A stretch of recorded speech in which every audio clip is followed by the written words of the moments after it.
Hi hello അസ്സാം വലൈക്കും പുതിയൊരു വീഡിയോയിലോട്ട് എല്ലാവർക്കും സ്വാഗതം.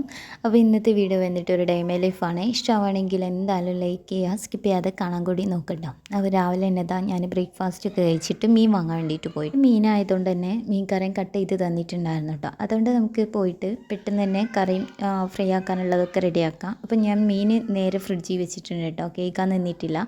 വേഗം മുറ്റൊന്ന് അടിച്ചുവാരി എടുക്കുകയാണ്. മുറ്റത്ത് വല്ലാതെ ചമ്മലുണ്ടാവാറില്ല, പക്ഷേ അത്യാവശ്യം നല്ല പോലെ പൊടി ഉണ്ടാവും കേട്ടോ.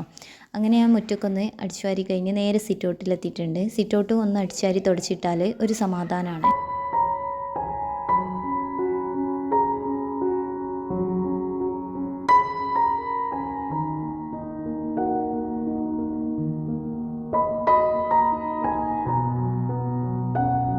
സിറ്റൗട്ടിൻ്റെ ഉള്ളിലായിട്ടാണ് കേട്ടോ ചെരുപ്പിൻ്റെ റാക്കും കാര്യങ്ങളൊക്കെ വെക്കാറുണ്ടായിരുന്നത്. അത് ഞാനൊന്ന് മാറ്റിയിട്ട് അവിടെയും കൂടി ഒന്ന് അടിച്ചുവാരി നല്ലപോലെ പൊടിയും കാര്യങ്ങളൊക്കെ പോക്കിയിട്ടുണ്ട് കേട്ടോ. ഈ ഒരു അടിച്ചുവാരൽ കഴിഞ്ഞപ്പം തന്നെ സിറ്റൗട്ട് ഒന്ന് വേഗം തുടച്ചിടും കേട്ടോ. പൊടി പാറുന്നതുകൊണ്ട് തന്നെ നമ്മൾ എത്ര തുടച്ചിട്ടിട്ടും കാര്യമൊന്നുമില്ല കേട്ടോ. എന്നാലും നമുക്കൊരു വൃത്തിക്ക് വേണ്ടിയിട്ട് നമ്മളങ്ങോട്ട് തുടച്ചിടും. അങ്ങനെ പുതിയ ചവിട്ടിയൊക്കെ ഞാൻ ആ റേക്കിൻ്റെ മുകളിൽ കൊണ്ടുപോയി വെച്ചിട്ടുണ്ട്. അത് കഴിഞ്ഞതിന് ശേഷം ഇതാ മൊത്തം ഒന്ന് 2-3 പ്രാവശ്യം ഒന്ന് തുടച്ചെടുക്കുകയാണ് കേട്ടോ. ഇവിടെ കാല് സത്യം പറഞ്ഞാൽ വെക്കാൻ വയ്യാത്തൊരവസ്ഥയാണ്. നല്ല പോലെ എന്താ പറയുക, വെയിലായതുകൊണ്ട് തന്നെ നല്ല പോലെ ചൂടുണ്ട് കേട്ടോ ടൈലിനൊക്കെ. കുറച്ച് കഴിഞ്ഞതിന് ശേഷം എന്താ നേരെ പുതിയ ചവിട്ടി എടുത്തിട്ട് ഇട്ട് കൊടുത്തിട്ടുണ്ട്. അങ്ങനെ ആ ഭാഗം അങ്ങോട്ട് ക്ലിയർ ആയിട്ടുണ്ട് കേട്ടോ. ഇനി വേഗം വന്നിട്ട് അലക്കാനുള്ളതൊന്ന് വാഷിംഗ് മെഷീനിൽ ഇടാൻ വേണ്ടിയിട്ട് ഒരുങ്ങാണ്. ആദ്യം തന്നെ വെള്ളമൊക്കെ പിടിച്ച് വെച്ചിട്ടുണ്ടായിരുന്നു കേട്ടോ. ഇനി അതിലേക്ക് പൊടിയൊക്കെ ഇട്ട് കൊടുത്തിട്ട് അതങ്ങോട്ട് സെറ്റാക്കിയിട്ട് അവിടെ നിന്ന് ആയിക്കോളും. വാഷിംഗ് മെഷീനിലിടാത്ത കുറച്ച് ഡ്രസ്സ് ഉണ്ടായിരുന്നു കേട്ടോ, അത് ഞാൻ മാറ്റി വെച്ചിട്ടുണ്ട്. നമ്മളെ പണിയൊക്കെ കഴിഞ്ഞിട്ട് എന്തായാലും കുളിക്കാൻ പോകുന്നതിന് മുന്നായിട്ടൊന്ന് അലക്കിയെടുക്കാൻ വേണ്ടിയിട്ട് കേട്ടോ. അങ്ങനെ വാങ്ങി വെച്ച മീനുണ്ടായിരുന്നു, അത് നേരെ ഫ്രിഡ്ജിൽ നിന്ന് എടുത്തിട്ട് കേക്ക് വൃത്തിയാക്കാമെന്ന് വിചാരിച്ചേ.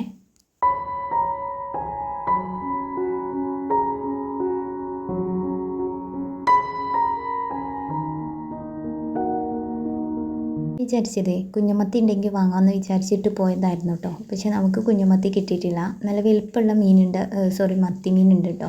പക്ഷേ അതാണെങ്കിൽ നല്ല പോലെ മുള്ളാണ്. അപ്പോൾ മക്കളുണ്ടായതുകൊണ്ട് തന്നെ മുള്ളുള്ള മീനൊന്നും കഴിക്കാത്തതാണ് അതിനേക്കാൾ ഏറെ ബുദ്ധിമുട്ടാവുമല്ലോ എന്ന് വിചാരിച്ചിട്ട് ഞാൻ വാങ്ങാതെ കേട്ടോ. അങ്ങനെ മീനൊക്കെ വൃത്തിയാക്കി കഴുകിയതിന് ശേഷം അതിലേക്ക് ഉപ്പും മുളകും പൊടിയും മഞ്ഞൾപ്പൊടിയും പിന്നെ കുറച്ച് ഇഞ്ചി വെളുത്തുള്ളി പേസ്റ്റും അതുപോലെ വെള്ളമൊക്കെ ഒഴിച്ചിട്ട് നല്ലപോലെ മസാല കൂട്ടി വെക്കുന്നുണ്ട് കേട്ടോ. അങ്ങനെ മസാലയൊക്കെ സെറ്റാക്കി വെച്ചിട്ടുണ്ട്. അതിനിടയിൽ ഞാൻ ക്യാരറ്റിന് ഉപ്പേരിക്ക് വേണ്ടിയിട്ട് അരിഞ്ഞ് വെച്ചിട്ടുണ്ട് കേട്ടോ. ഇനി അതിലേക്ക് ഒരു കഷ്ണം വെല്ലുള്ളി ഉണ്ടായിരുന്നു, അത് ഇതുപോലെ ഒന്ന് ചെറുതായിട്ടൊന്ന് കട്ട് ചെയ്ത് കൊടുക്കുന്നുണ്ട്. പിന്നെ ഇതിലേക്ക് പച്ചമുളകും കൂടി ഒരു പച്ചമുളക് മാത്രം എടുത്ത്, കാരണം നല്ല എരിവുണ്ട് കേട്ടോ. അതുകൊണ്ട് ആ പച്ചമുളക് നടുവെ ചീന്തിയിട്ട് അങ്ങോട്ട് ഇട്ട് കൊടുത്തിന്. പിന്നെ മീൻക്കുള്ള ഐറ്റംസൊക്കെ അരിഞ്ഞ് വെച്ചിട്ടുണ്ട്. ഇനി അതിലേക്ക് നമ്മൾ സാദാ പുളിയല്ല കേട്ടോ ഇടുന്നത്, ഇത് ഓർക്കാപ്പുളിയാണ്. അപ്പോൾ ഞങ്ങൾ തറവാട്ട് പോയിട്ടുണ്ടായിരുന്നു കേട്ടോ. അപ്പോൾ പോയ സമയത്ത് നമ്മൾ അവിടുന്ന് ഓർക്കാപ്പുളി കൊണ്ടുവന്നതാണ്.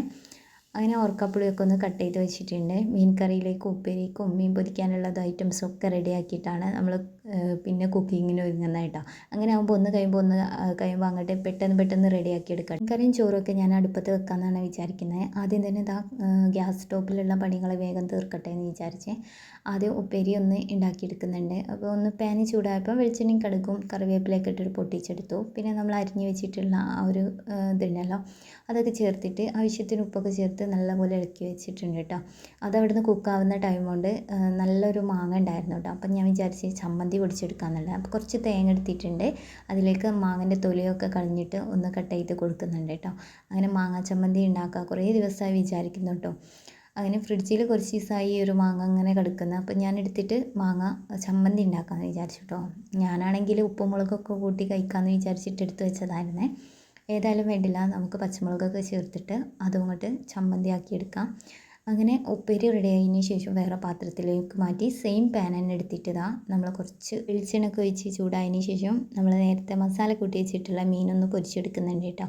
അപ്പോൾ നമുക്ക് 2 മീൻ വെച്ചെങ്ങാണ്ട് എല്ലാവർക്കും കഴിക്കാമെന്ന് വിചാരിച്ചിട്ട് മീൻ ഫ്രൈ ആക്കുന്നുണ്ട്. അതിൻ്റെ മുകളിൽ കുറച്ച് കറിവേപ്പിലയും കൂടി ഒന്ന് തൂവി കൊടുത്തിട്ടുണ്ട് കേട്ടോ. അപ്പം നല്ലപോലെ മീൻ അങ്ങോട്ട് മുരിപ്പിച്ചെടുക്കാം. അങ്ങനെ അത് മീൻ ഒരു ഭാഗം വെന്തതിന് ശേഷം അപ്പുറത്തെ ഭാഗം നല്ലപോലെ മറിച്ചിട്ട് കൊടുക്കുന്നുണ്ട് കേട്ടോ. അങ്ങനെ മീൻ പെട്ടെന്ന് തന്നെ ഒന്ന് ഫ്രൈ ആയി കിട്ടിയത് കൊണ്ട് തന്നെ വേറെ പാത്രത്തിലേക്കൊന്ന് മാറ്റി കൊടുത്തിട്ടുണ്ട്. അത് കഴിഞ്ഞതിന് ശേഷമാണ് ഞാൻ മീതനൊക്കെ നല്ലപോലെ തുടച്ചെടുക്കുന്നത് കേട്ടോ.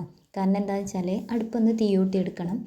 അങ്ങനെ അടുപ്പ് തീയൂട്ടുന്നതിന് മുന്നായിട്ട് മീതനൊക്കെ നല്ലപോലെ തുടച്ച് വൃത്തിയാക്കി അതിലുള്ള വെണ്ണൂറൊക്കെ ഒന്ന് വാരിയെടുക്കുകയാണ്.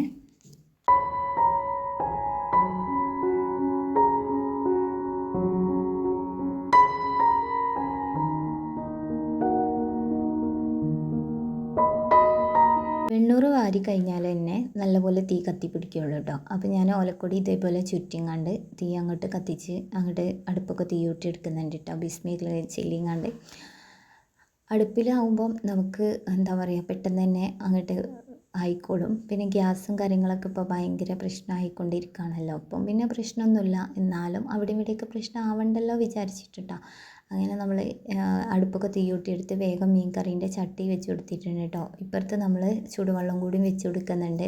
ഇത് കഴിഞ്ഞിട്ട് ചോറുണ്ടാക്കാൻ വേണ്ടിയിട്ടാണ്. അപ്പോൾ ആദ്യം തന്നെ വെളിച്ചെണ്ണയും ഉലുവയൊക്കെ ഇട്ട് ഒന്ന് പൊട്ടിച്ചെടുത്തതിന് ശേഷമാണ് വെള്ളിയുള്ളിയും ഇഞ്ചി വെളുത്തുള്ളിയൊക്കെ ചേർത്ത് കൊടുക്കുന്നത്. അങ്ങനെ അതും അങ്ങോട്ട് മിക്സ് ചെയ്ത് കുറച്ചായപ്പം ഞാൻ തക്കാളിയും കൂടിയും ചേർത്ത് കൊടുത്തിട്ടുണ്ട് കേട്ടോ.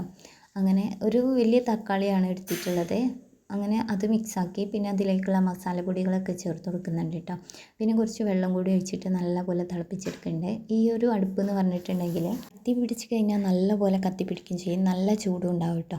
അതിന് ഞാനിതാ നല്ലപോലെ മീൻ കറി നല്ലപോലെ തിളച്ച് വന്നിട്ടുണ്ടായിരുന്നു. അപ്പോൾ മീനൊക്കെ ചേർത്ത് പിന്നെ നമ്മൾ നേരത്തെ അരിഞ്ഞ് വെച്ചിട്ടുള്ള ഓർക്കാപ്പുളിയും വെച്ച് നല്ലപോലെ മീനൊന്ന് വേവിച്ച് ഇറക്കി വെച്ചിട്ടുണ്ട്. അത് കഴിഞ്ഞതിന് ശേഷം നേരെ ചോറിനുള്ള വെള്ളം വെച്ച് കൊടുത്തിട്ടുണ്ടായിരുന്നു. പിന്നെ കുറച്ച് നേരം എടുത്ത് കഴിഞ്ഞതിന് ശേഷമാണ് കേട്ടോ നമ്മൾ കാഞ്ഞ സമയത്ത് അരിയൊക്കെ ചേർത്ത് കൊടുക്കുന്നത്. നല്ലപോലെ തന്നെ തീ കത്തുന്നതുകൊണ്ട് തന്നെ നല്ലപോലെ കാഞ്ഞിട്ടുണ്ടായിരുന്നു. അങ്ങനെ അരിയൊക്കെ കഴുകി ചേർത്ത് കൊടുത്തിട്ടുണ്ട്. റേഷൻ കടയിലെ അരി ആയതുകൊണ്ട് തന്നെ ഈ അടുപ്പത്തു നിന്ന് ഒന്ന് മാറി നിൽക്കാൻ പറ്റില്ല കേട്ടോ. പെട്ടെന്ന് തന്നെ ചോറൊക്കെ വെന്ത് വന്നിട്ടുണ്ടായിരുന്നു. അങ്ങനെ ചോറ് ഊറ്റി കഴിഞ്ഞതിന് ശേഷമാണ് ഞാൻ വാഷിംഗ് മെഷീനിൽ ഇടാൻ പറ്റാത്ത ഡ്രസ്സ് ഉണ്ടല്ലോ അതൊന്ന് അലക്കിയെടുക്കുന്നത് കേട്ടോ. അത് കുറച്ച് നേരം ഒന്ന് സോപ്പ് വെള്ളത്തിലിട്ട് വെച്ചിട്ടുണ്ട്. അത് കഴിഞ്ഞതിന് ശേഷം വേഗം അങ്ങോട്ട് അലക്കിയെടുക്കുകയാണ്. അത് 2-3 ഷാളും കാര്യങ്ങളൊക്കെയാണ് കേട്ടോ. അപ്പോൾ അത് വാഷിംഗ് മെഷീനിൽ ഇടാറില്ല. പിന്നെ പുതിയ ഡ്രസ്സ് ഉണ്ടായിരുന്നേ, അതൊക്കെ അവിടെ ഇടാതെ കല്ലുമ്മലാണ് നമ്മൾ തിരുമ്പി എടുത്തിട്ടുണ്ടായിരുന്നത് കേട്ടോ.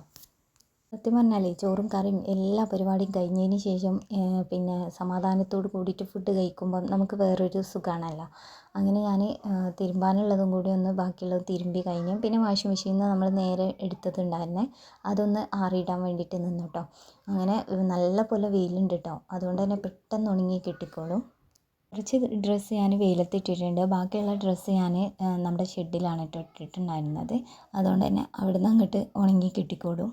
എൻ്റെ വീഡിയോസൊക്കെ പുതുതായിട്ട് ആരെങ്കിലും കാണുന്നുണ്ടെങ്കിൽ ചാനൽ സബ്സ്ക്രൈബ് ചെയ്തിട്ടില്ലേ സബ്സ്ക്രൈബ് ചെയ്ത് സപ്പോർട്ട് ചെയ്യണം കേട്ടോ. അതേപോലെ ലൈക്ക് ചെയ്യുക, ഷെയർ ചെയ്യുക, കമൻറ്റ് അറിയിക്കാൻ മറക്കരുത്. അങ്ങനെ കുളിയും കാര്യങ്ങളൊക്കെ പാസ്സാക്കി കഴിഞ്ഞതിന് ശേഷം വേഗം വന്ന് ഉച്ചയത്തെ ലഞ്ചും കഴിച്ചു കേട്ടോ. അപ്പോൾ പുതിയൊരു വീഡിയോ ആയിട്ട് കാണാം. ബൈ, അസ്സലാമു അലൈക്കും.